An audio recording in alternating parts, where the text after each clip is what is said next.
So this can seem like a very difficult time to be a fan of someone or something or someone's work, because right now everyone's getting called out for so many different things. Even as I speak, there are conversations about people who are being called out for their racism, for homophobia, for transphobia, for sexual assault.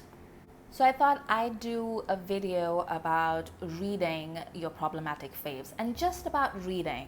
Because as you might know from watching some of my other videos, I do have a bit of expertise reading people who are absolute trash.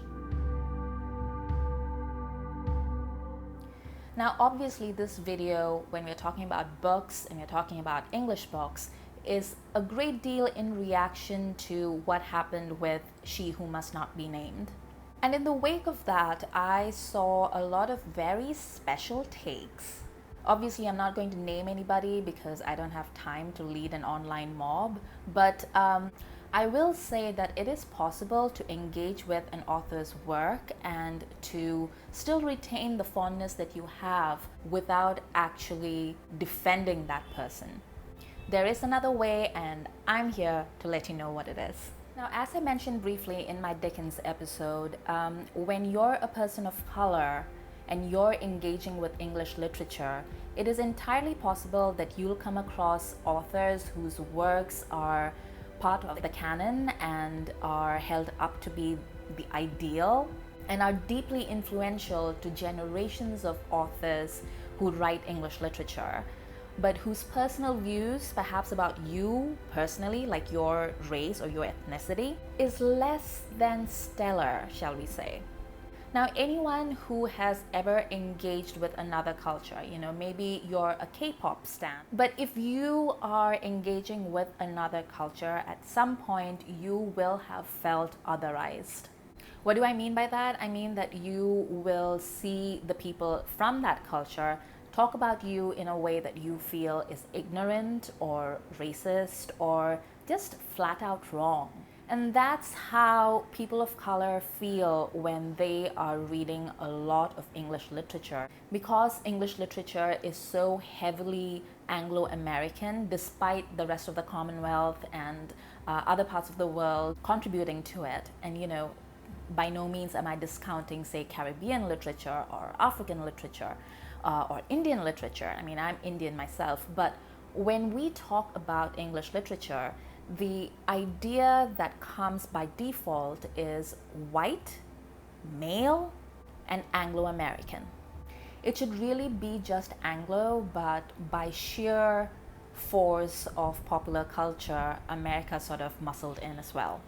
But it's still pretty male, it's still pretty white, and it is only now in 2020 that we are seeing open conversations about things that Black people and people of color and indigenous people have been trying to bring about within the publishing industry over the past, I would say, like 50, 60 years. So I just wanted to give a shout out to them. Now you might wonder, what does it mean to be otherized? Like, what is an example? And I can give you a ton of different examples within books, but also I can give you within popular culture. So for example, Kumail Nanjiani once said that he was playing his favorite video game. I can't remember which one because I don't play them, I'm sorry. But he was playing his favorite video game and a new edition came out, and he was really looking forward to like shooting up some bad guys and having some action. And the whole premise of that game was that you would go to like this hellhole somewhere in the world, and then you would have to shoot that place up. And to his horror, he realized that in this version of the game, the hellhole was Karachi in Pakistan, which is where he comes from. And he was like, wait a minute, that's my home. What do you mean it's a hellhole? The ability to engage uncritically with a piece of art, any kind of art, is basically a privilege, and it's kind of a marker that you are the intended audience. So coming back to our central question, how do you read something that is very clearly against your ethos? I actually asked Brandon Sanderson this question: what are your thoughts about separating the art from the artist? And he replied, and he was very sweet, and he said it was subjective because, you know, he still reads H.P. Lovecraft despite H.P. Lovecraft having amazingly terrible views about Mormons, and Sanderson is a Mormon. So that's kind of where I am as well. I think the fear that a lot of people have is that once you find out something terrible about a certain author, you are immediately bound to trash everything that they have ever done. Bin those books, throw them away. And obviously you can do that, you know.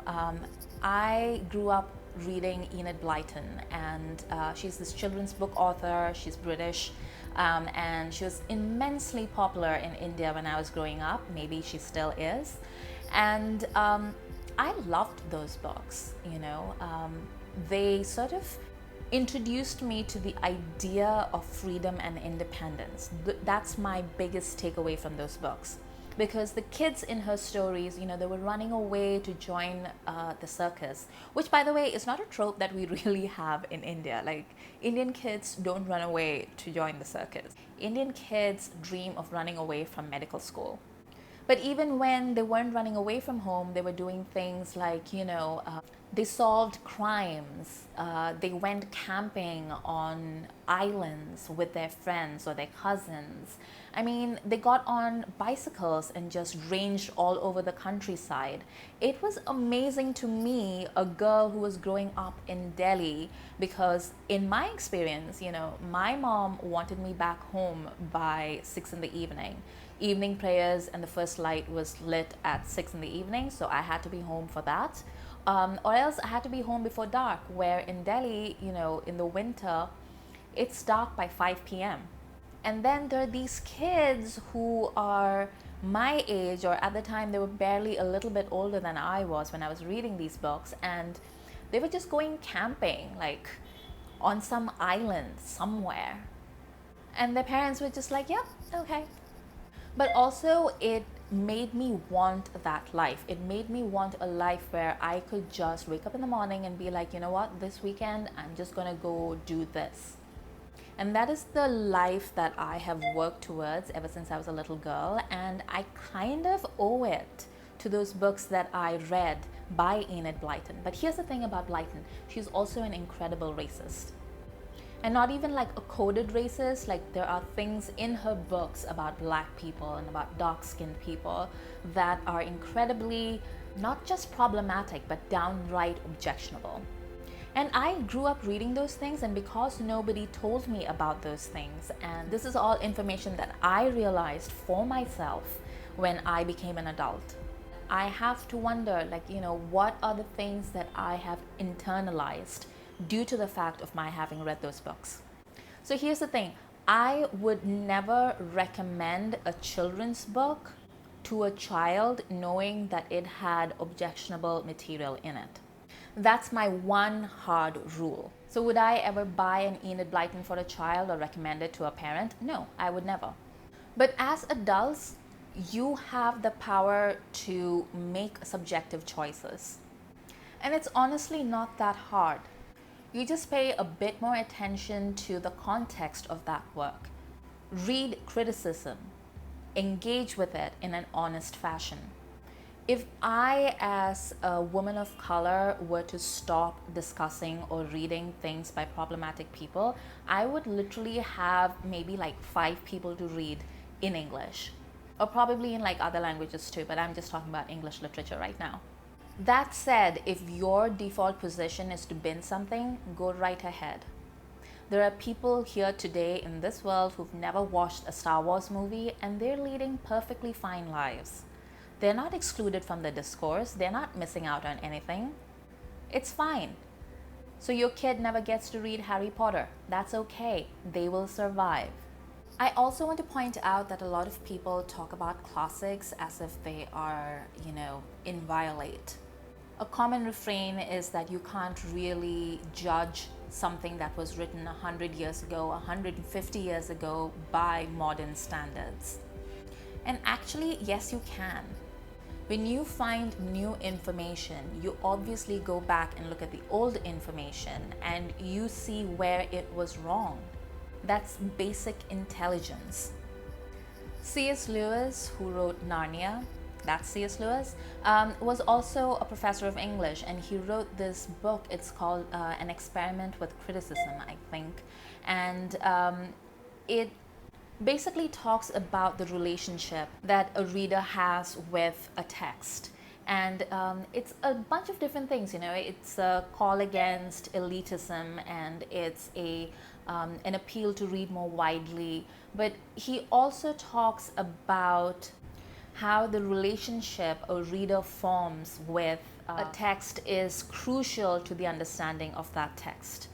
So your memories of something that you have later discovered to be problematic, or your emotional attachment to a piece of literature that was written by an objectionable human being, that cannot be taken away from you. Which I think is also something that Daniel Radcliffe, Harry Potter himself, said in his note when he responded to J.K. Rowling. All human beings have context, which means that all writers have context, and that context bleeds into their work consciously or unconsciously or subconsciously. And basically that's what you see in fiction, you know. You see people's ideologies, you see people's ideas about themselves and the world that they live in. You see what's important to that person. But it is possible to read an author's work and then come at the other side with an understanding of who they are as people. What do they really believe in?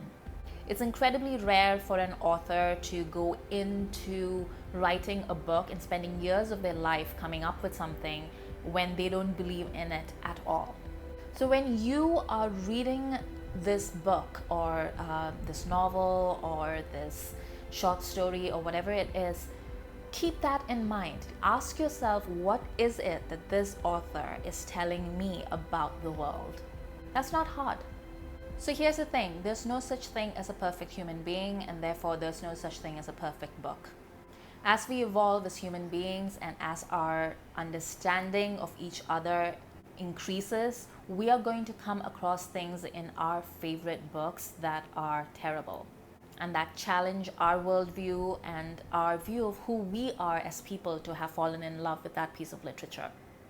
And you can choose to throw that piece away and say that, you know what, I don't need any of that in my life, and that is a completely valid choice. But if you want to hang on to it, that's fine too, except you need to understand the value of that piece of literature in your life and what it means in the context of the world that you live in. I sometimes end these videos by saying happy reading because that's what reading does. It makes me happy, and I want that for you as well. Even if sometimes the people that write those books make it a little bit hard for you. For more videos, please hit the subscribe button.